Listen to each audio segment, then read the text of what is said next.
Hi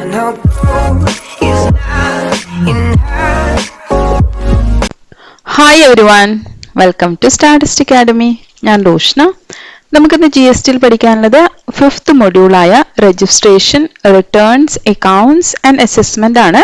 അതിൽ നമ്മൾ ഇന്ന് ഡിസ്കസ് ചെയ്യാൻ പോകുന്ന ടോപ്പിക്കാണ് രജിസ്ട്രേഷൻ. അപ്പം നമുക്ക് നേരെ ക്ലാസ്സിലേക്ക് പോകാം. അപ്പം നമുക്ക് രജിസ്ട്രേഷനുള്ള ത്രെഷോൾഡ് ലിമിറ്റ് എന്ന് പറയുന്നത് എന്ന് വെച്ച് കഴിഞ്ഞാൽ നമുക്കൊരു പെർട്ടിക്കുലർ ആഗ്രിഗേറ്റ് ടേൺ ഓവർ ഒരു ഫേമിൻ്റെത് ഒരു പെർട്ടിക്കുലർ ലിമിറ്റ് എത്തുമ്പോൾ മാത്രമേ നമുക്ക് രജിസ്ട്രേഷൻ കമ്പൽസറി ആവുന്നുള്ളൂ. അതിന് താഴെ നമുക്ക് GST രജിസ്ട്രേഷൻ നിർബന്ധമില്ല. അപ്പം അതിനാണ് നമ്മൾ ത്രെഷോൾഡ് ലിമിറ്റ് എന്ന് പറയുന്നത്. അപ്പം നമുക്ക് നോക്കാം. വിത്ത് എഫക്ട് ഫ്രം 1/4/2019 മുതലാണ് ഈ ലിമിറ്റ് ആയത്. അതിന് മുന്നുള്ള ലിമിറ്റ് എന്താണെന്ന് പറഞ്ഞുതരാം. അപ്പോൾ 1/4/2019 മുതൽ every supplier of goods whose aggregate turnover in a financial year exceeds 40 lakhs. ഇപ്പോൾ 40 lakhs കൂടിക്കഴിഞ്ഞാൽ, ഇപ്പോൾ 40 lakhs ഒരു എക്സംഷൻ ലിമിറ്റ് ആണ്. നമുക്കൊരു ബിസിനസിന്റെ ടേൺ ഓവർ 40 lakhs കൂടിക്കഴിഞ്ഞാൽ shall be liable to be registered under GST act. ഇപ്പൊ നോർമൽ കേസിൽ നമ്മൾ പറഞ്ഞിരിക്കുന്നത് 40 lakhs കൂടിക്കഴിഞ്ഞാൽ നമ്മൾ എന്ത് ചെയ്യണം?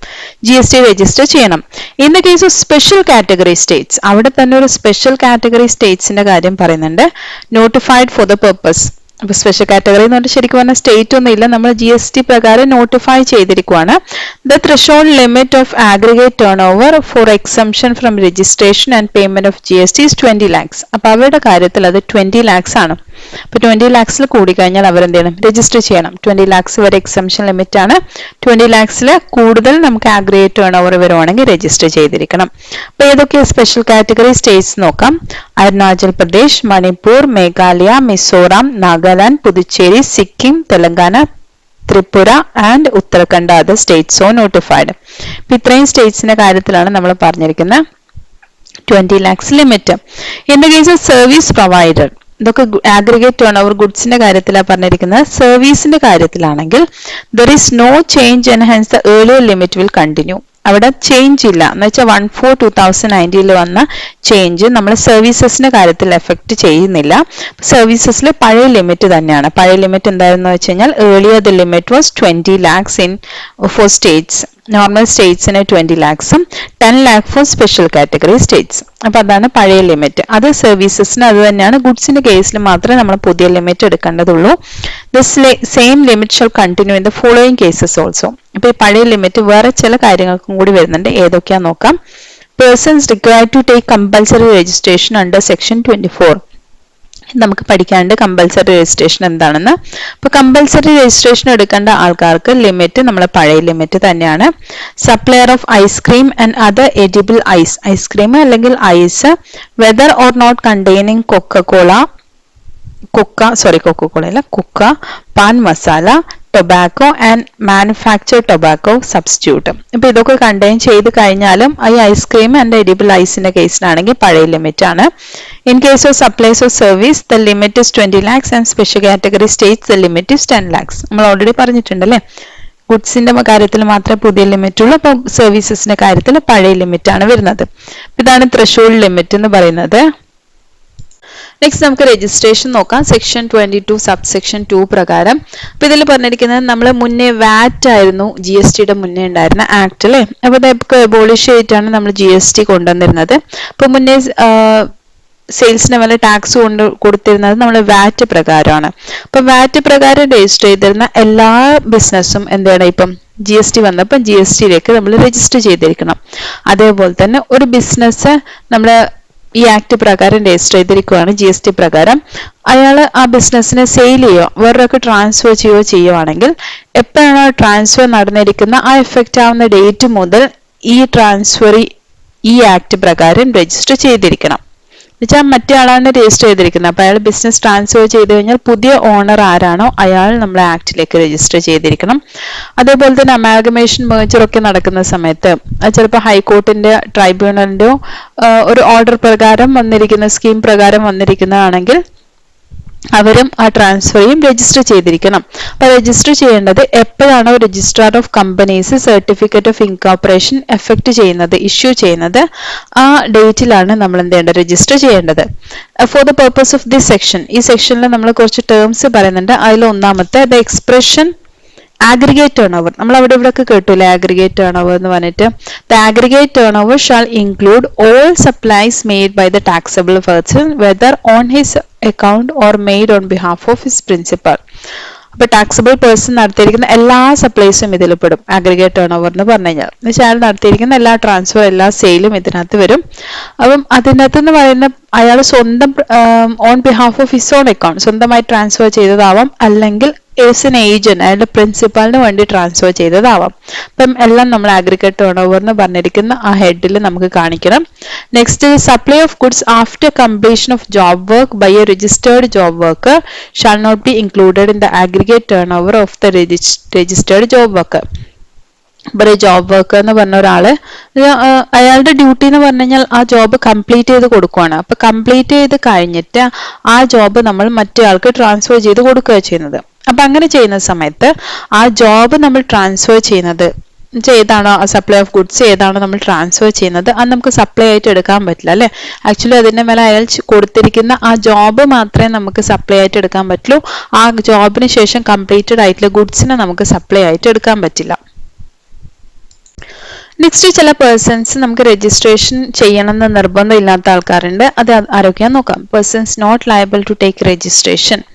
അപ്പൊ അതിൽ ഒന്നാമത്തെ, any person engaged exclusively in the business of supplying goods or service or both that are not liable to tax.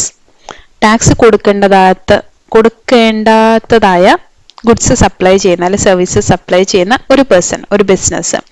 അപ്പൊ ഒന്നുകിൽ നമുക്ക് ടാക്സ് കൊടുക്കേണ്ട, അല്ലെങ്കിൽ അയാൾക്ക് ടാക്സ് എക്സംപ്റ്റഡ് ആണ്. CGST ആക്ടിൽ നമുക്ക് എക്സംപ്റ്റഡ് സപ്ലൈസ് ഒക്കെ ഉണ്ട്. അപ്പൊ അത് പ്രകാരം അല്ലെങ്കിൽ IGST ആക്ടിൽ വരുന്ന എക്സംപ്റ്റഡ് സപ്ലൈസ് അതാണ് അയാൾ ഡീൽ ചെയ്യുന്നതെങ്കിൽ അയാൾ രജിസ്റ്റർ ചെയ്യണമെന്നില്ല. അപ്പൊ ടാക്സ് കൊടുക്കേണ്ട ആളാണല്ലോ രജിസ്റ്റർ ചെയ്യേണ്ടത്.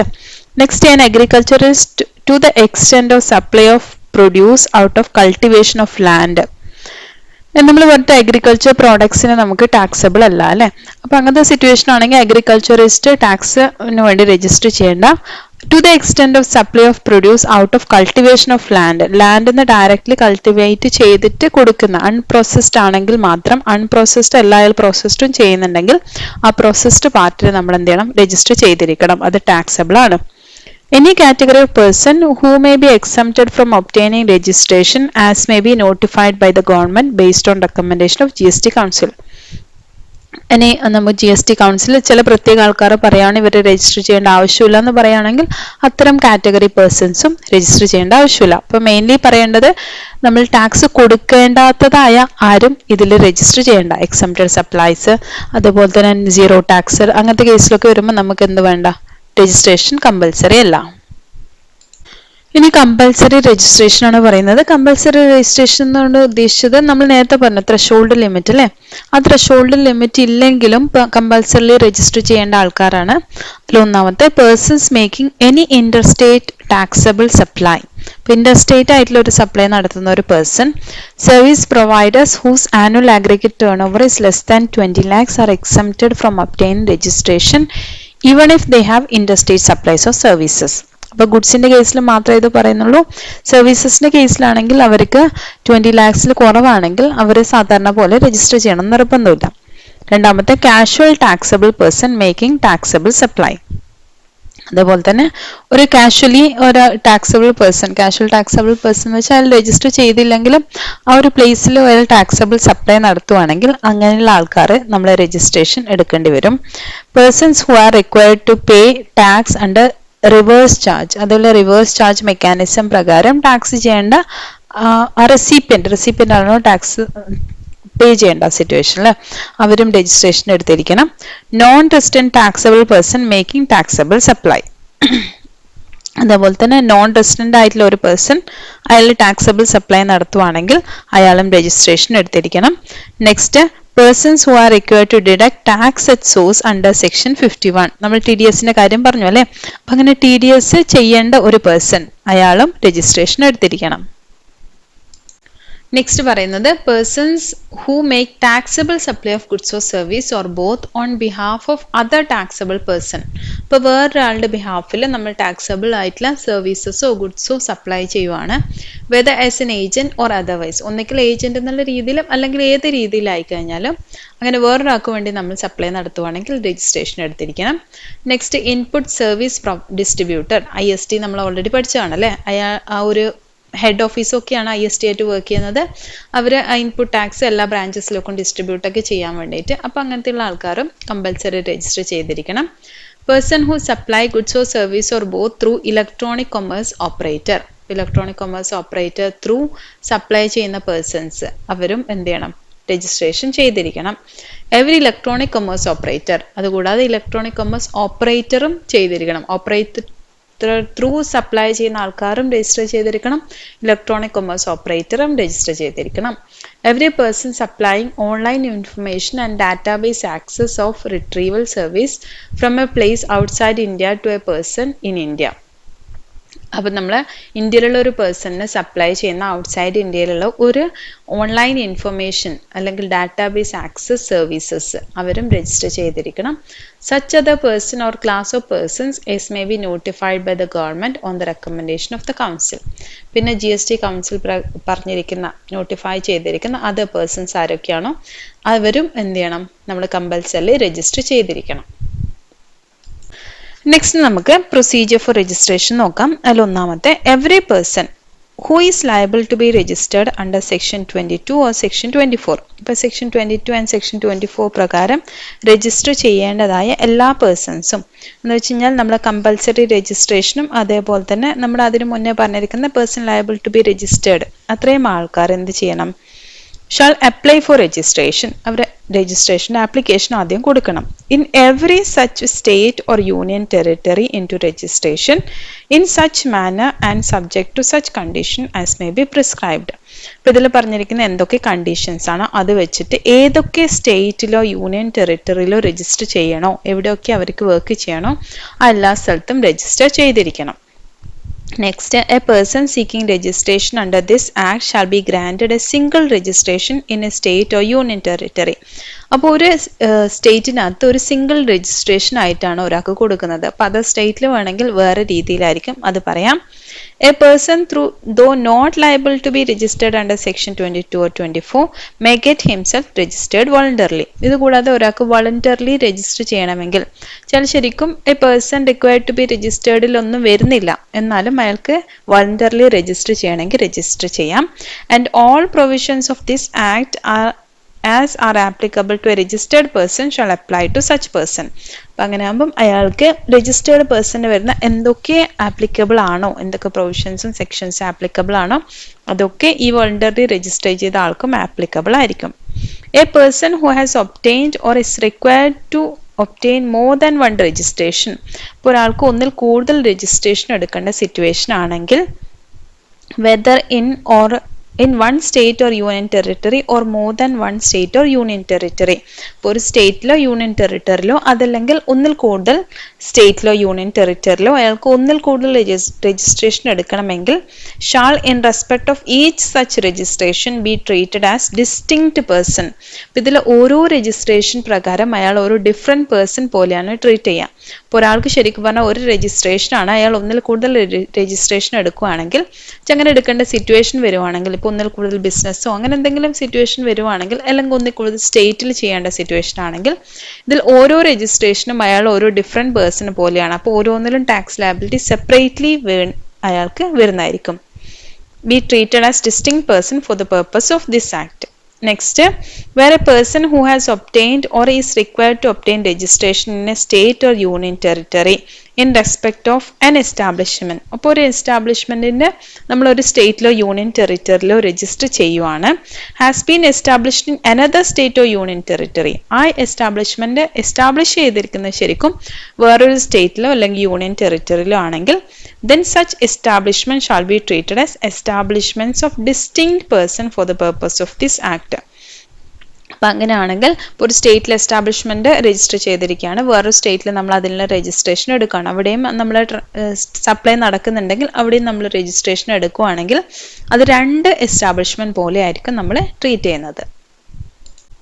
ഇനി നെക്സ്റ്റ് പറയുന്നത് every person shall have a permanent account number issued under the Income Tax Act 1961 in order to be eligible for grant of registration. ഇപ്പോൾ ഒരാൾക്ക് GST രജിസ്റ്റർ ചെയ്തിരിക്കണമെങ്കിൽ അയാൾക്ക് ആദ്യം പാൻ കാർഡ് ഉണ്ടായിരിക്കണം. Next, where a person who is liable to be registered under this act fails to obtain registration. ഇപ്പോൾ ഒരാൾ കമ്പൽസറിയോ അല്ലെങ്കിൽ liable to B രജിസ്റ്റേർഡോ ആയ ഒരാൾ അയാൾ രജിസ്റ്റർ ചെയ്തില്ലെങ്കിൽ the proper officer may proceed to register such person in such manner as may be prescribed. അപ്പോൾ അതിൻ്റെ officer ആരാണോ ആ ഓഫീസറിന് വേണമെങ്കിൽ അയാളെ രജിസ്റ്റർ ചെയ്യിപ്പിക്കാം. Next, notwithstanding anything contained in subsection 1. അപ്പോൾ സബ്സെക്ഷൻ 1 നമ്മൾ പറഞ്ഞിരിക്കുന്ന 22-24 പറഞ്ഞിട്ടുണ്ടല്ലോ. അപ്പോൾ അതിൽ നമ്മൾ conditions as may be prescribed എന്ന് പറഞ്ഞിട്ടുണ്ട്, അതാണ് ഇവിടെ പറഞ്ഞിരിക്കുന്നത്. Any specialised agency of the United Nations organisation or any multilateral financial institution and organisation notified under the United Nations privileged and immunities act 1947, consulate or embassy of foreign countries. അപ്പോൾ അവർ നമുക്ക് ഈ provision പ്രകാരം വരുന്നില്ല. Subject to the conditions as prescribed എന്ന് പറഞ്ഞിട്ടുണ്ട്.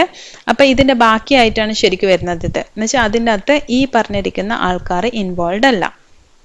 അപ്പോൾ അതിൻ്റെ അകത്ത് നമ്മൾ പറഞ്ഞിരിക്കുന്നത് എനി സ്പെഷ്യലൈസ്ഡ് ഏജൻസി, ആ ഏജൻസി എന്തൊക്കെയാണെന്ന് പറഞ്ഞിട്ടുണ്ട്, അവരും any other person or class of person as may be notified by the commissioner. അതുകൂടാതെ കമ്മീഷണർ നോട്ടിഫൈ ചെയ്തിരിക്കുന്ന ഏതെങ്കിലും പേഴ്സൺസോ അല്ലെങ്കിൽ ക്ലാസ് ഓഫ് പേഴ്സൺസോ shall be granted a unique identity number. അവർക്ക് കൊടുക്കുന്ന യുണീക്ക് ഐഡന്റിറ്റി നമ്പറാണ് in such manner for such purpose including refund or taxes on the notified supplies of goods or service or both received by them as may be prescribed.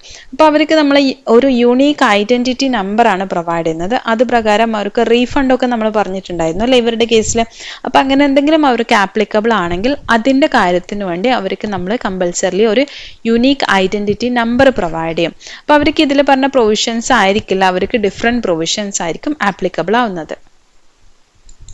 ഇനി 9th പറയുന്നത് the registration or unique identity number shawl be granted or rejected after due verification in such manner and within such period as may be prescribed. അപ്പോൾ ഇത് നമുക്ക് പഠിക്കാനുണ്ട് എങ്ങനെയാണ് നമ്മൾ verification നടത്തുന്നതെന്ന്. അപ്പോൾ വെരിഫിക്കേഷൻ നടത്താം നമുക്ക് ഈ registration or unique identity number. ഇപ്പോൾ രജിസ്ട്രേഷൻ ആവാം, ചില സ്പെഷ്യൽ കേസിൽ യൂണീക്ക് ഐഡന്റിറ്റി നമ്പർ ആവാം. അത് നമുക്ക് ഗ്രാൻഡ് ചെയ്യാം അല്ലെങ്കിൽ റിജക്റ്റ് ചെയ്യാം ആഫ്റ്റർ ഡ്യൂ വെരിഫിക്കേഷൻ, വെരിഫിക്കേഷന് ശേഷം. As in the manner and within such period as may B prescribe. അതിന് പീരിയഡ് മാനർ ഒക്കെ പ്രിസ്ക്രൈബ് ചെയ്തിട്ടുണ്ട്, അത് പ്രകാരം അവർക്ക് വേണമെങ്കിൽ അത് ആക്സെപ്റ്റ് ചെയ്യാം അല്ലെങ്കിൽ റിജക്റ്റ് ചെയ്യാം. A certificate of registration shall be issued in such form and with effect from such date as may be prescribed. Registration complete ആയി കഴിഞ്ഞാൽ നമുക്ക് സർട്ടിഫിക്കറ്റ് ഓഫ് രജിസ്ട്രേഷൻ കിട്ടും. അത് ഇന്ന ഡേറ്റിനുള്ളിൽ, അതേപോലെ ഇന്ന ഫോമാറ്റിൽ നമ്മളോട് പറയുന്നുണ്ട്. A registration or unique identity number shall be deemed to have been granted after the expiry of the specific period if no deficiency has been communicated to the applicant within that period. അപ്പോൾ നമ്മൾ ആ രജിസ്ട്രേഷനുള്ള procedure ചെയ്യുവാണ്. അപ്പോൾ അതിലൊരു deficiency ഇല്ല, നമ്മൾ കറക്റ്റായി ചെയ്തിട്ടുണ്ടെങ്കിൽ, അല്ലെങ്കിൽ ഡെഫിഷ്യൻസി ഇല്ല എന്ന് നമുക്ക് ഉണ്ടെന്ന് നമുക്കൊരു കമ്മ്യൂണിക്കേഷൻ വന്നില്ലെങ്കിൽ നമ്മൾ ഇല്ലെന്നാണ് നമ്മൾ കൺസിഡർ ചെയ്യേണ്ടത്. എന്തെങ്കിലും മിസ്റ്റേക്ക് ഉണ്ടെങ്കിൽ നമുക്ക് അതിൻ്റെ കമ്മ്യൂണിക്കേഷൻ വരും. അപ്പം അങ്ങനെയൊന്നും വരാത്ത സ്ഥിതിക്കാണെങ്കിൽ നമ്മൾ ഒരു എക്സ്പയറി ഓഫ് സ്പെസിഫിക് പീരീഡ്, ഒരു പീരിയഡിന് ശേഷം നമുക്ക് രജിസ്ട്രേഷൻ അല്ലെങ്കിൽ യൂണിക് ഐഡന്റിറ്റി നമ്പർ ഡീംഡ് ആയിട്ട് നമ്മൾ കൺസിഡർ ചെയ്യണം, നമുക്ക് കിട്ടിയെന്ന് നമ്മൾ കൺസിഡർ ചെയ്യണം. നെക്സ്റ്റ് നമ്മുടെ ആപ്ലിക്കേഷൻ ഫോർ രജിസ്ട്രേഷൻ്റെ കാര്യമാണ് പറയുന്നത്. The applicant which are mentioned in section 25 shall before applying for registration declare his permanent account number, mobile number, email address, state or union territory in part A of form GST REG 01. അപ്പോൾ GST REG 01 നമ്മൾ എന്ത് ചെയ്യണം, applicant ആരാണോ അയാളുടെ permanent account number, mobile number, email address, state or union territory mention ചെയ്തിരിക്കണം. On the common portal either directly or through a facilitation centre notified by the commissioner. ഇപ്പോൾ commissioner പറഞ്ഞിരിക്കുന്ന facilitation centre through അല്ലെങ്കിൽ common പോർട്ടലിലോ നമ്മൾ എന്ത് ചെയ്യണം, application ഈ form പ്രകാരം കൊടുക്കണം. അപ്പോൾ അതിനകത്ത് ഇന്ന കാര്യങ്ങളൊക്കെ നമ്മൾ മെൻഷൻ ചെയ്തിരിക്കണം. Next, a person having a unit in a special economic zone or being a special economic zone developer shall make a separate application for registration as a business vertical distinct from his other units located outside the special economic zone. ഇപ്പോൾ special economic സോണിലോ ഒരു ബിസിനസ്സിലാളോ അല്ലെങ്കിൽ അതിൻ്റെ ഒരു ഡെവലപ്പറോ വരുവാണെങ്കിൽ അവർക്ക് എന്ത് ചെയ്യാം, സ്പെഷ്യലായിട്ട് വേറൊരു രജിസ്ട്രേഷൻ, ഒരു ബിസിനസ് വേർട്ടിക്കൽ എന്നുള്ള രീതിയിൽ വേറൊരു രജിസ്ട്രേഷൻ നടത്തേണ്ടി വരും. അപ്പോൾ ഈ സ്പെഷ്യൽ എക്കണോമിക് സോണിൻ്റെ പുറത്ത് അയാൾക്കുള്ള ബിസിനസ് വേറെ രീതിയിലും ഇതിനകത്തുള്ള ബിസിനസ് വേറെ രീതിയിലായിരിക്കണം രജിസ്റ്റർ ചെയ്യേണ്ടത്. Every person being an input service distributor shall make a separate application for registration as such input service distributor. അപ്പോൾ ISTയുടെ കേസ് നമ്മൾ പറഞ്ഞിട്ടുണ്ട്. അപ്പോൾ IST സെപ്പറേറ്റ് ആയിട്ട് ഒരു രജിസ്ട്രേഷനാണ് ആപ്ലിക്കേഷൻ, ആ രജിസ്ട്രേഷനുള്ള ആപ്ലിക്കേഷനാണ് കൊടുക്കേണ്ടത്. നോർമൽ നമ്മൾ കൊടുക്കുന്ന പോലെയല്ല, ഒരു സെപ്പറേറ്റ് ആപ്ലിക്കേഷൻ അതിന് കൊടുക്കണം. GST രജിസ്റ്റർ ചെയ്യാൻ വേറെ കൊടുക്കണം, അതേപോലെ തന്നെ ഇൻപുട്ട് സർവീസ് ഡിസ്ട്രിബ്യൂട്ടർ എന്നുള്ള രീതിയിൽ വേറെ ആപ്ലിക്കേഷൻ കൂടി കൊടുക്കണം. ഇനി നെക്സ്റ്റ് പറയുന്നത് the below mentioned points are very important in this regard. എന്തൊക്കെയാ പറയുന്നത്? ഒന്നാമത്തെ, the permanent account number shall be validated online by the common portal from the database maintained by the Central Board of Direct Tax. നമ്മളിപ്പം permanent account number നമ്മൾ verified ആയിരിക്കണം എന്ന് വെച്ചാൽ നമ്മളത് അതിനകത്ത് രജിസ്റ്റർ ചെയ്തിട്ടുള്ളതാണെങ്കിൽ നമ്മൾ അക്കൗണ്ട് നമ്പർ പാൻ കാർഡിൻ്റെ number അടിക്കുമ്പം automatically നമുക്ക് വെരിഫൈഡ് ആയിട്ട് വരും. അത് മെയിൻറ്റെയിൻ ചെയ്യുന്നത് ശരിക്കും ഇൻകം ടാക്സ് ആക്ട് പ്രകാരമാണ്. അതുകൊണ്ട് CBDT ആണ് അത് മെയിൻറ്റെയിൻ ചെയ്യുന്നത്. ഇപ്പോൾ CBDTയുടെ അക്കൗണ്ടിലേക്ക് ഓട്ടോമാറ്റിക്കലി അത് പോയി ആ ഡാറ്റാബേസുമായിട്ട് മാച്ച് ചെയ്തിട്ട് നമ്മൾ എന്ത് ചെയ്യണം, വാലിഡേറ്റ് ചെയ്യപ്പെടണം. Next, the mobile number declared shall be verified through an one time password sent to the said mobile number. അതേപോലെ OTP വരും നമ്മുടെ മൊബൈലിൻ്റെ അകത്ത്. അപ്പോൾ അത് വെച്ചിട്ട് നമ്മൾ എന്ത് ചെയ്യണം, OTPയും മൊബൈൽ നമ്പറും നമ്മൾ വെരിഫൈ ചെയ്യണം. The email address declared shall be verified through a separate one-time password sent to the set email address. അതേപോലെ തന്നെ ഇമെയിൽ അഡ്രസ്സിനകത്ത് നമുക്ക് പാസ്വേഡ് വെരിഫൈ ചെയ്യാൻ വേണ്ടിയിട്ട് വരും. അപ്പോൾ അത് വെച്ചിട്ട് നമ്മൾ എന്ത് ചെയ്യണം, ഇമെയിൽ അഡ്രസ്സും വെരിഫൈ ചെയ്യണം. അപ്പോൾ നമ്മുടെ പാൻ നമ്പറും മൊബൈൽ നമ്പറും ഇമെയിൽ അഡ്രസ്സും നമ്മൾ വെരിഫൈ ചെയ്തിരിക്കണം. മൂന്നാമത്തെ, on successful verification of the permanent account number, mobile number and email address, A temporary reference number shawl be granted. ഒരു റെഫറൻസ് നമ്പർ നമുക്ക് കിട്ടും. ഈ വെരിഫിക്കേഷനൊക്കെ കഴിഞ്ഞ് കഴിഞ്ഞാൽ നമുക്കൊരു ടെമ്പററി റെഫറൻസ് നമ്പർ നമുക്ക് കിട്ടും. Shall be granted and communicated to the applicant on the set mobile number and email address. അപ്പോൾ നമ്പർ നമുക്ക് വരുന്നത് മൊബൈൽ നമ്പറിനകത്തും അതേപോലെ ഇമെയിൽ അഡ്രസ്സിനകത്തേക്കായിരിക്കും നമുക്ക് വരുന്നത്. Using the reference number generated under sub rule 3. അപ്പോൾ ഇതിൽ നമുക്ക് കിട്ടിയിരിക്കുന്ന എന്ന് വെച്ചാൽ കഴിഞ്ഞ പോയിന്റിൽ നമ്മൾ പറഞ്ഞിരിക്കുന്ന ആ റെഫറൻസ് നമ്പർ വെച്ചിട്ട് the applicant shall electronically submit an application in part B of form GST REG 1. അപ്പോൾ അത് വെച്ചിട്ട് നമ്മൾ എന്ത് ചെയ്യണം, പാർട്ട് B അതിലുള്ള ഫോം എയിൽ തന്നെ പറയുന്നതാണ്. Part B form GSTR REG 1 പറയുന്ന പാർട്ട് B നമ്മൾ സബ്മിറ്റ് ചെയ്യണം. Duly signed or verified through electronic verification code. അത് സൈൻ ചെയ്യണം, അതേപോലെ തന്നെ വെരിഫൈ ചെയ്യണം. Along with the document specified in the said form at the common portal. അപ്പോൾ അതിൻ്റെ കൂടെ നമ്മൾ ഡോക്യുമെന്റ്സും കൂടി സബ്മിറ്റ് ചെയ്യണം. Either directly or through a facilitation centre notified by the commissioner. നേരത്തെ പറഞ്ഞതുപോലെ തന്നെ നമ്മൾ ഫെസിലിറ്റേഷൻ സെൻറ്റർ ത്രൂ അല്ലെങ്കിൽ ഡയറക്ട്ലി കോമൺ പോർട്ടൽ ത്രൂവോ നമുക്ക് എന്ത് ചെയ്യാം, ഈ GSTയുടെ പാർട്ട് B ഫോം നമുക്ക് സബ്മിറ്റ് ചെയ്യാം. ഇനി നെക്സ്റ്റ് സംഭവിക്കുന്നതെന്ന് വെച്ച് കഴിഞ്ഞാൽ on receipt of N application under sub rule 4. Sub rule 4 എന്ന് പറഞ്ഞു കഴിഞ്ഞാൽ നമ്മൾ GSTയുടെ ഫോം B പാർട്ട് വരുവാണ്. അപ്പോൾ B പാർട്ടിൻ്റെ ആപ്ലിക്കേഷൻ റിസീവ് ചെയ്ത് കഴിഞ്ഞാൽ an acknowledgement shall be issued electronically to the applicant in form GSTR REG 2. അപ്പോൾ REG 1 ആണ് ഇത്ര നേരം നമ്മൾ പറഞ്ഞത്. അപ്പോൾ REG 2 പ്രകാരം നമുക്കൊരു acknowledgement റിസീവ് ചെയ്യും. 6th, a person applying for registration as a casual taxable person shall be given a temporary reference number by the common portal for making advance deposit of tax in accordance with the provisions of section 27. ഇപ്പോൾ casual taxable person ആണെങ്കിൽ നമുക്കൊരു temporary reference number ആണ് തരുന്നത്. അത് പ്രകാരം നമുക്ക് advance tax deposit ചെയ്യാം. And the acknowledgement under sub rule 5 shall be issued electronically only after the set deposit. ഇപ്പോൾ ഡെപ്പോസിറ്റ് അടച്ചതിന് ശേഷം മാത്രമേ നമ്മൾ ഈ പറഞ്ഞിരിക്കുന്ന സബ് റൂൾ 5 പറഞ്ഞിരിക്കുന്ന റിസീപ്റ്റ് പറഞ്ഞിട്ടുണ്ടല്ലോ നമ്മളോട്, ഒരു അക്നോളജ്മെന്റ് റിസീവ് ചെയ്ത് കഴിഞ്ഞാൽ നമുക്ക് അക്നോളജ്മെന്റ് റിസീവ് ചെയ്യുമെന്ന് പറഞ്ഞിട്ടുണ്ട്. ആ അക്നോളജ്മെന്റ് റിസീവ് ചെയ്യണമെങ്കിൽ അതൊരു കാഷ്വൽ ടാക്സബിൾ പേഴ്സൺ ആണെങ്കിൽ അയാൾ എന്ത് ചെയ്യണം, ആദ്യം അതിനകത്ത് ടെമ്പററി റെഫറൻസ് നമ്പർ വെച്ച് അയാൾ അഡ്വാൻസ് ഡെപ്പോസിറ്റ് നടത്തണം ടാക്സിന്റെ. അങ്ങനെയാണെങ്കിൽ മാത്രമേ അയാൾക്ക് അത് ഇഷ്യൂ ആവുള്ളൂ. ഇനി നെക്സ്റ്റ് നമ്മുടെ ആപ്ലിക്കേഷന്റെ വെരിഫിക്കേഷനെ പറ്റിയാണ് നമുക്ക് പഠിക്കാനുള്ളത്. നമ്മൾ ആപ്ലിക്കേഷൻ എങ്ങനെയാണ് കൊടുക്കേണ്ടതെന്നൊക്കെ നമ്മൾ പഠിച്ചു. അതിന് വെരിഫിക്കേഷൻ പ്രോസസ്സ് ഉണ്ടെന്ന് നമ്മൾ പറഞ്ഞില്ലേ, അതെങ്ങനെയാണ് നടക്കുന്നതെന്ന് നോക്കാം. ഒന്നാമത് the application shall be forwarded to the proper ഓഫീസറിന് ഫോർവേഡഡ് ആവും നമ്മൾ ആപ്ലിക്കേഷൻ സബ്മിറ്റ് ചെയ്ത് കഴിഞ്ഞാൽ. Who shall examine the application and the accompanying documents and if the same are found to be in order approve and the grant of registration to the applicant within a period of 3 working days. അപ്പോൾ application അയാൾ check ചെയ്യും proper officer. എന്നിട്ട് അതെല്ലാം നമ്മൾ application അക്കമ്പനിയും ഡോക്യുമെന്റ്സും എല്ലാം correct ആണെന്ന് തോന്നുവാണെങ്കിൽ 3 working ഡേയ്സിൻ്റെ ഉള്ളിൽ നമുക്ക് രജിസ്ട്രേഷൻ അപ്രൂവ് ആവും. From the date of submission of application submit ചെയ്തിട്ട് ശരിക്കും പറഞ്ഞാൽ 3 വർക്കിംഗ് ഡേയ്സിൻ്റെ ഉള്ളിൽ തന്നെ നമ്മുടെ ഗ്രാൻഡ് ആയി കിട്ടും. Where the application submitted under Rule 8 is found to be deficient. ഇനിയിപ്പോൾ റൂൾ 8 പ്രകാരം നമ്മൾ അപ്ലൈ ചെയ്തിരിക്കുന്ന ആപ്ലിക്കേഷൻ ഡെഫിഷ്യൻ്റ് ആയിട്ട് തോന്നുവാണെങ്കിൽ he may issue a notice to the applicant electronically in a period of 3 working days. അപ്പോൾ 3 working ഡേയ്സിൻ്റെ ഉള്ളിൽ തന്നെ നമുക്ക് എന്ത് ചെയ്യാം, ഇലക്ട്രോണിക്കലി ഒരു നോട്ടീസ് വരും. From the date of submission of the application submit ചെയ്തിട്ട് 3 ദിവസത്തിൻ്റെ ഉള്ളിൽ തന്നെ നമുക്ക് അതിൻ്റെ ഒരു നോട്ടീസ് വരും. And the applicant shall furnish such clarification information or document electronically within a period of 7 working days from the date of receipt of such notice. ഇപ്പോൾ notice കിട്ടി 7 ഡേയ്സിനുള്ളിൽ നമ്മൾ എന്ത് ചെയ്യണം, എന്താണ് നമുക്ക് അതിൽ മിസ്റ്റേക്ക് വന്നിരിക്കുന്നതെന്നുള്ളത് അത് ക്ലാരിഫൈ ചെയ്യാം. അല്ലെങ്കിൽ ഡോക്യുമെന്റ്സ് മിസ്സിംഗ് ആണെങ്കിൽ ഡോക്യുമെന്റ്സ് കൊടുക്കാം, അല്ലെങ്കിൽ കൂടുതൽ ഇൻഫർമേഷൻ കൊടുക്കണമെങ്കിൽ അത് കൊടുക്കാം. നമുക്ക് 7 ഡേയ്സ് ടൈം ഉണ്ട്. 7 ഡേയ്സിനുള്ളിൽ അത് ചെയ്താൽ മതി. മൂന്നാമത്തെ where the proper officer is satisfied with the clarification കൊടുത്തിട്ട് അയാൾ സാറ്റിസ്ഫൈ ആണെങ്കിൽ, ഒന്നാമത്തെ നമ്മൾ പറഞ്ഞത് ഓട്ടോമാറ്റിക്കലി എല്ലാം കറക്റ്റ് ആണെങ്കിൽ ആ 2 ദിവസത്തിനുള്ളിൽ 3 ദിവസത്തിനുള്ളിൽ നമുക്ക് എന്ത് ചെയ്യും, രജിസ്ട്രേഷൻ ഗ്രാൻഡ് ആവും. രണ്ടാമത്തെ പോയിന്റിൽ പറഞ്ഞിരിക്കുന്നത് എന്തെങ്കിലും മിസ്റ്റേക്ക് വരുവാണെങ്കിൽ എന്ത് ചെയ്യും, അത് ക്ലാരിഫൈ ചെയ്യാനുള്ള ഒരു നോട്ടീസ് നമുക്ക് കിട്ടും. എന്നിട്ട് നമ്മൾ അതിൻ്റെ എന്താ ക്ലാരിഫിക്കേഷൻ എന്ന് പറഞ്ഞു കഴിഞ്ഞാൽ 7 ഡേയ്സിനുള്ളിൽ നമ്മൾ കൊടുക്കണം.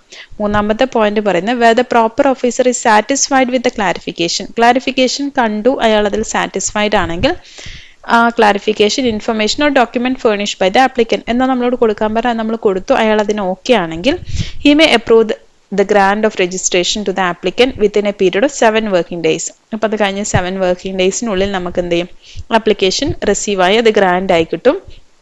From the date of receipt of such clarification or information or document നമ്മൾ ആ ക്ലാരിഫിക്കേഷൻ അല്ലെങ്കിൽ നമ്മൾ കൊടുക്കാനുള്ള ഇൻഫർമേഷൻ അല്ലെങ്കിൽ കൊടുക്കാനുള്ള ഡോക്യുമെന്റ് കൊടുത്ത് 7 ദിവസത്തിനുള്ളിൽ നമ്മൾ രജിസ്ട്രേഷൻ ആപ്ലിക്കേഷൻ ഗ്രാൻഡ് ആയി കിട്ടും. നെക്സ്റ്റ് ഫോർത്ത് പറയുന്നത് where no reply is furnished by the applicant in response to the notice issued or where the proper officer is not satisfied the clarification. ഇപ്പോൾ notice തന്നു, നമ്മൾ clarification കൊടുക്കാനുള്ള കാര്യം നമ്മൾ പറഞ്ഞു. ഇനി അയാൾക്ക് നമുക്ക് ക്ലാരിഫിക്കേഷൻ ഒന്നും കൊടുത്തില്ല, ആപ്ലിക്കന്റ് നോട്ടീസ് വന്നു ഇന്ന കാര്യങ്ങൾ നമുക്ക് ക്ലാരിഫൈ ചെയ്യണം അല്ലെങ്കിൽ ഇന്ന ഡോക്യുമെന്റ് കൊടുക്കണം എന്ന് പറഞ്ഞു, അത് കൊടുത്തില്ല. അല്ലെങ്കിൽ കൊടുത്തതിൽ ആ ഓഫീസർ സാറ്റിസ്ഫൈഡ് അല്ലെങ്കിൽ information or document furnished he shall for reasons to be record in writing reject such application. അപ്പം അങ്ങനെയാണെങ്കിൽ എന്ത് ചെയ്യാം, എന്താ റീസൺ നമ്മൾ റെക്കോർഡ് ചെയ്തതിന് ശേഷം ഓഫീസർ അത് റെക്കോർഡ് ചെയ്തതിന് ശേഷം ആപ്ലിക്കേഷൻ റിജക്റ്റ് ആവും. And inform the applicant electronically in concerned form, അത് ഇലക്ട്രോണിക്കലി കമ്മ്യൂണിക്കേറ്റ് ചെയ്യുകയും ചെയ്യും. If the proper officer fails to take any action, proper officer action ഒന്നും എടുത്തില്ലെങ്കിൽ ഒന്നാമത്തെ within a period of 3 working days from the date of submission of the application submit ചെയ്തിട്ട് നമുക്ക് 3 ദിവസത്തിനുള്ളിൽ അത് ഗ്രാൻഡായി എന്ന് പറയണം. അല്ലെങ്കിൽ എന്ത് ചെയ്യണം, നമുക്ക് ക്ലാരിഫിക്കേഷൻ്റെ ആവശ്യമുണ്ടെങ്കിൽ അതിന് നോട്ടീസ് വരണം അല്ലേ. Or within a period of 7 working days from the date of the receipt of clarification കൊടുത്തു കഴിഞ്ഞാൽ കൊടുത്തു കഴിഞ്ഞാൽ നമുക്ക് എന്ത് ചെയ്യണം, 7 ഡേയ്സിനുള്ളിൽ നമുക്കത് ഗ്രാൻഡ് ആയി എന്നുള്ള കാര്യം നമുക്ക് അറിയണം അല്ലേ. അല്ലെങ്കിൽ ഗ്രാൻഡ് ആയിട്ടില്ലെങ്കിൽ എന്തുകൊണ്ടെന്ന് അറിയണം. The application for grant of registration shall be deemed to have been approved. അപ്പം അങ്ങനെ ഒന്നും വന്നില്ലെങ്കിൽ അങ്ങനെ നമുക്ക് എക്സ്ട്രാ എന്തെങ്കിലും ഡോക്യുമെന്റ് സബ്മിറ്റ് ചെയ്യാനോ ഒന്നും പറഞ്ഞില്ല. അങ്ങനത്തെ സിറ്റുവേഷൻ ആണെങ്കിൽ നമുക്ക് അവിടെ ഒരു കുഴപ്പമില്ല, നമുക്ക് രജിസ്ട്രേഷൻ ഗ്രാൻഡ് ആയി എന്നുള്ള രീതിയിൽ നമുക്ക് എന്ത് ചെയ്യാം, പ്രൊസീഡ് ചെയ്യാൻ പറ്റും. എന്ന് വെച്ചാൽ നമുക്ക് അത് വെച്ചിട്ട് നമുക്കിനി സപ്ലൈ ചെയ്യുന്ന സമയത്ത് ആ GST വെച്ചിട്ട് തന്നെ നമ്മൾ രജിസ്റ്റർ ചെയ്ത ഒരു പേഴ്സണെ പോലെ തന്നെ നമുക്ക് എന്ത് ചെയ്യാം, വർക്ക് ചെയ്യാൻ പറ്റും. ഇനി next issue of registration certificate. Registration certificate issue ചെയ്യുന്ന കാര്യമാണ് നമുക്ക് പഠിക്കാനുള്ളത്. Where the application for grant of registration has been approved under Rule 9. Rule 9 പ്രകാരം നമ്മൾ പറഞ്ഞിരിക്കുന്ന ആപ്ലിക്കേഷൻ എങ്ങനെ വെരിഫൈ ചെയ്യണം, എങ്ങനെ അപ്രൂവ് ചെയ്യണം എന്ന് പറഞ്ഞു അല്ലേ. അത് പ്രകാരം നമ്മുടെ ആപ്ലിക്കേഷൻ ഗ്രാൻഡ് ആയി കഴിഞ്ഞാൽ a certificate for registration in form GSTR REG 6 showing the principal place of business and additional place of places of business shall be made available to the applicant. Applicantന് ഒരു രജിസ്ട്രേഷൻ സർട്ടിഫിക്കറ്റ് കിട്ടും. അതിൽ നമ്മൾ principal place of ബിസിനസ്സും other places of ബിസിനസ്സും ഒക്കെ mention ചെയ്തിട്ടുണ്ടാവും. On the common portal and goods and service tax identification number, നമ്മുടെ GSTIN number നമുക്ക് കിട്ടും. Shall be assign subject to the following characters namely. അപ്പോൾ അതിനകത്ത് ക്യാരക്ടേഴ്സ് കൊടുത്തിട്ടുണ്ടാവും. അപ്പോൾ ക്യാരക്ടേഴ്സ് എന്ന് പറഞ്ഞാൽ 2 characters for the state code. State code എന്ന് പറഞ്ഞിട്ട് ഒരു കോഡ് ആദ്യം ഉണ്ടാവും. ആ കോഡ് 2 ഡിജിറ്റ് ആയിരിക്കും, 2 ക്യാരക്ടർ ഉണ്ടാവുന്നത്. 10 characters for permanent account number or the tax deduction and collection account number. അപ്പം പെർമനന്റ് അക്കൗണ്ട് നമ്പറിന്റെ നമ്പറാണ് അതിനുശേഷം വരുന്നത്. ഈ GSTIN നമ്പറിന്റെ കാര്യമാണ് പറയുന്നത്. അപ്പോൾ ആദ്യം 2 ഡിജിറ്റ് ഉണ്ടാവുന്നത് അത് സ്റ്റേറ്റിന്റെ കോഡായിരിക്കും. അത് കഴിഞ്ഞിട്ട് നമ്മുടെ ഈ എക്സാമിൻ്റെ രജിസ്ട്രേഷൻ നമ്പറൊക്കെ വരുന്നത് പോലെ അത് കഴിഞ്ഞിട്ട് നമുക്കൊരു 10 നമ്പർ ഉണ്ടാവും. ആ 10 നമ്പർ പാൻ നമ്പർ ആയിരിക്കും. അപ്പോൾ പാൻ നമ്പർ അല്ലാതെ tax deduction and collection account number വരുന്നത് TDSും TCSന്റെ സിറ്റുവേഷനിലാണെങ്കിൽ ആ ഒരു tax deduction and collection account number ആയിരിക്കും. അപ്പോൾ ആ നമ്പർ ആയിരിക്കും അവിടെ ഉണ്ടാവുക. നെക്സ്റ്റ് പറയുന്നത് 2 characters for entity code. Entity കോഡിന്റെ 2 ഡിജിറ്റ് ഉണ്ടാവും, 2 ക്യാരക്ടർ ഉണ്ടാവും. A common character alphabet Z and അത് കഴിഞ്ഞിട്ട് ഒരു കോമൺ ക്യാരക്ടർ ഉണ്ടാവും, ആൽഫബറ്റ് Z ആയിരിക്കും അത്. ആൻഡ് 1 ചെക്സം ക്യാരക്ടർ, അത് കഴിഞ്ഞിട്ട് ഒരു ചെക്സം ക്യാരക്ടർ ഉണ്ടാവും. ഇത്രയാണ് നമ്മുടെ രജിസ്ട്രേഷൻ ID ആയിട്ട് വരുന്നത്. ഇനി നെക്സ്റ്റ് പറയുന്നത് the registration shall be effective from the date on which the person becomes liable to registration where the application for registration has been submitted within a period of 30 days from such date. അപ്പോൾ registration effective ആവുന്നത് the date on which the person become liable to registration. അപ്പോൾ നമ്മൾ എപ്പോഴാണ് ആ person liable to registration ആവുന്നത്, ആ date ആണ് effective ആവുന്നത്. അവിടുന്ന് മുതൽ ശരിക്കും 30 ഡേയ്സ് വരെ അയാൾക്ക് ആപ്ലിക്കേഷൻ സബ്മിറ്റ് ചെയ്യാനുള്ള ഡേറ്റ് ഉണ്ട്. Where an application for registration has been submitted by the applicant after the expiry of 30 days from the date of becoming liable to registration. ഇപ്പോൾ രജിസ്ട്രേഷൻ ലയബിൾ ആയതിനു ശേഷം 30 ഡേയ്സ് ആണെന്ന് പറഞ്ഞില്ലേ, 30 days കഴിഞ്ഞിട്ടാണ് അയാൾ registration application കൊടുക്കുന്നതെങ്കിൽ the effective date of registration shall be the date of grant of registration. അങ്ങനെയാണെങ്കിൽ registration എപ്പോഴാണ് കിട്ടുന്നത് ആ ഡേറ്റിനാണ് നമ്മൾ എഫക്റ്റീവ് ഡേറ്റ് ഓഫ് രജിസ്ട്രേഷൻ ആയിട്ട് പറയുന്നത്. Every certificate of registration shall be digitally signed by the proper officer under the act. ഇപ്പോൾ registration സർട്ടിഫിക്കറ്റിനകത്ത് proper ഓഫീസറിന്റെ സൈൻ ഉണ്ടായിരിക്കണം. Where the registration has been granted, the application shall be communicated the registration number. Registration number applicantന് കിട്ടും, communicate ചെയ്തിരിക്കും. And the certificate of registration കിട്ടും, duly signed or verified through electronic verification code. Sign ചെയ്തിട്ടുണ്ടാവും അല്ലെങ്കിൽ electronic verification code പ്രകാരം verify ചെയ്തിട്ടുണ്ടാവും. Shall be made available to him on the common portal. നമ്മൾ എവിടെയാണ് registration ഒക്കെ ചെയ്ത് അതിനാണ് കോമൺ പോർട്ടൽ എന്ന് പറയുന്നത്. അതിനെ തന്നെ അയാൾക്ക് അവൈലബിൾ ആയിരിക്കും within a period of 3 days after the expiry of the period. അപ്പം നമ്മൾ രജിസ്ട്രേഷൻ കഴിഞ്ഞു, ഗ്രാൻഡ് ആയി കഴിഞ്ഞ് 3 ദിവസത്തിനുള്ളിൽ തന്നെ നമുക്ക് ഈ രജിസ്ട്രേഷൻ സർട്ടിഫിക്കറ്റ് കിട്ടും. രജിസ്ട്രേഷൻ നമ്പറും രജിസ്ട്രേഷൻ സർട്ടിഫിക്കറ്റും റിസീവ് ചെയ്യും. അപ്പോൾ നമ്മളിന്ന് പഠിച്ചിരിക്കുന്നത് രജിസ്ട്രേഷൻ ആണ്. അപ്പോൾ രജിസ്ട്രേഷൻ്റെ അകത്ത് ആദ്യം നമ്മൾ ഏതാണ് നമ്മുടെ ത്രഷോൾഡ് ലിമിറ്റ് എന്ന് പഠിച്ചു. പിന്നെ രജിസ്ട്രേഷൻ്റെ കേസിൽ ആരൊക്കെയാണ് persons liable to take registration, അതുപോലെ തന്നെ കമ്പൽസറി രജിസ്ട്രേഷൻ ആരുടെയൊക്കെ സിറ്റുവേഷൻസിലാണ് വേണ്ടത്, ഇത്രയും കാര്യങ്ങൾ പഠിച്ചു. പിന്നെ നമ്മൾ രജിസ്ട്രേഷൻ്റെ പ്രൊസീജിയറാണ് പഠിച്ചിരിക്കുന്നത്. അപ്പോൾ എങ്ങനെയാണ് രജിസ്ട്രേഷൻ്റെ പ്രൊസീജിയർ പറഞ്ഞിട്ടുണ്ട്. അതേപോലെ തന്നെ എങ്ങനെയാണ് നമ്മൾ ആപ്ലിക്കേഷൻ കൊടുക്കേണ്ടത്, അതിലെന്തൊക്കെ കാര്യങ്ങൾ ഉണ്ടായിരിക്കണം. പിന്നെ നമ്മൾ പറഞ്ഞത് വെരിഫിക്കേഷൻ ഓഫ് ആപ്ലിക്കേഷൻ എങ്ങനെയാണ് നടക്കുന്നത്. പിന്നെ രജിസ്ട്രേഷൻ സർട്ടിഫിക്കറ്റ് ഇഷ്യൂ ആവുന്നത്, അതിലെന്തൊക്കെയായിരിക്കും, എങ്ങനെയാണ് നമ്മളെ കോഡ് ഉണ്ടാകുന്നത്, എപ്പോഴാണ് അത് എഫക്റ്റീവ് ആവുന്നത്, ഇത്രയും കാര്യങ്ങളാണ് നമ്മൾ ഇന്ന് പഠിച്ചത്. അപ്പോൾ ഇതുവരെയുള്ള എല്ലാവർക്കും ക്ലിയർ ആയി എന്ന് വിചാരിക്കുന്നു. അടുത്ത വീഡിയോയിൽ കൂടി വീണ്ടും കാണാം. അതുവരയ്ക്കും ഹാപ്പി ലേണിംഗ്.